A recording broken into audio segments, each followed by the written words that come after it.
I've just saw that the camera connector has been broken. I have to replace it. The camera that I've ordered came with this, and I'll try to remove the pins and replace the plastics of the connectors.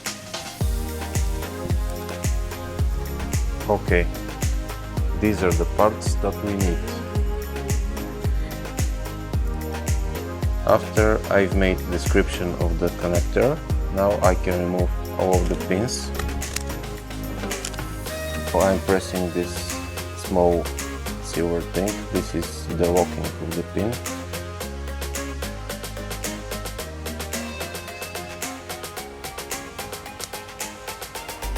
Yeah, the camera is working. Let's install the camera color, the kidney grille chrome trim,